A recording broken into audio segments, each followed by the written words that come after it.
Malayo na sa panganib at mas maayos nang makakapamuhay ang 216 na pamilya matapos igawad sa kanila ang mga pabahay sa One Bataan Village, Balanga sa pangunguna ni Pangulong Ferdinand Bongbong Marcos Jr. noong ika-9 ng Abril. Nagagalak ako na personal na masaksihan ang pamamahagi ng 216 na pabahay sa ating mga benepisyaryo. Para sa kaalaman ng lahat, ang NHA Balanga City Low-Rise Housing Project ay bahagi ng ating patuloy na pagsisikap upang bigyan ng maayos na tahanan ang bawat mamamayang Pilipino.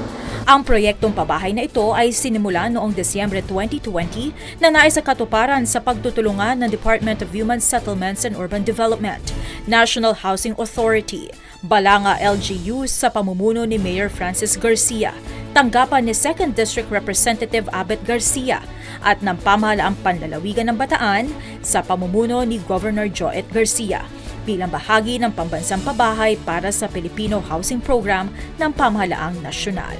Ang bawat housing unit ay 27 square meters ang laki at may 2 kwarto, kusina, banyo, may linya ng tubig at kuryente. May mga pangunahing pasilidad na rin ang One Bataan Village, Balanga City tulad ng isang community center, paaralan at covered basketball court.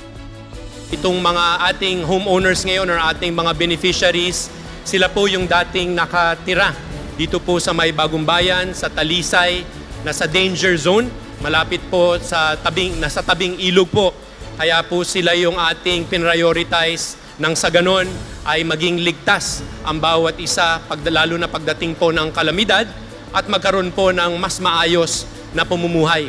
Kukumpletuhin po natin ang lahat ng pasilidad, lahat ng amenities mula sa health center, eskwelahan, mga bagong daan, covered courts, daycare centers at iba-iba pa pong facility para maging isang kompletong, masaya, maginhawa at ligtas na komunidad sa ilalim ng housing program ng ating Pangulo at ng National Housing Authority. Sa kasalukuyan, may 10 proyektong pabahay sa buong lalawigan ang kinukumpleto para tugunan ang mahigit 56,000 pamilyang Bataenyo na karamihan ay informal settlers na naninirahan sa delikadong lugar o mga biktima ng kalamidad.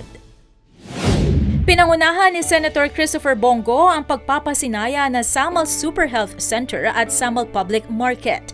Gayon din ang groundbreaking ceremony ng Samal Multipurpose Gym noong ika-10 ng Abril. Noon, nandirito po ako sa groundbreaking nitong inyong Super Health Center. Ngayon, andyan na po yung resulta. Isa sa pinakamagandang Super Health Center sa buong Pilipinas na nakita ko. Ang Super Health Center po, it's a medium type of a polyclinic.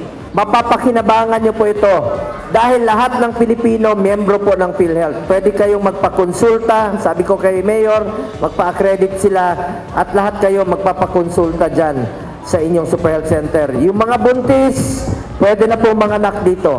Ang nasabing Super Health Center ay lubos na makatutulong sa mga Samalenyo sa agarang pagtanggap ng serbisyong pangkalusugan dahil mayroon itong sariling x-ray machine, birthing clinic, ultrasound at dental clinic. Alam niyo po, pagdating sa kalusugan, siyempre naniniwala ako sa kasabihan na prevention is better than cure. Kaya napakalaking tulong po ng Super RH na ito sa ating mga mamamayan. Kasi bukod sa malaki, mas kumbinyente yung mga tao, ay yung mga basic services po ay pwede na po dito sa ating Super RHU. Bukod sa Samal, ay nagkaroon din ng groundbreaking ceremony ng Super Health Center sa Limay. Samantalang binisita niya naman ang kaparehong pasilidad na nasa bayan ng Hermosa. Mahigit 700 Bataenyos ang nakibahagi sa Bataan Freedom Ride 2024 noong ika-13 ng Abril kaugnay ng paggunita sa Araw ng Kagitingan. Ang Freedom Ride ay ginaganap taon-taon dito sa ating lalawigan. Bukod sa pagbibigay pugay sa kabayanihan ng mga veterano noong ikalawang digmaang pandaigdig, layo nitong isulong ang pagpapahalaga sa kalusugan tungo sa mas malusog na pamumuhay, bunsod ng ehersisyo at pag-iwas sa mga bisyo o ang No Tobacco Generation. Para sa buwan ngayong Abril, ibinaba ng pamahalaang panlalawigan ng Bataan ang ilang serbisyong pampubliko sa Barangay Doña sa Orani sa ilalim ng programang Bisita Bayan kada buwan.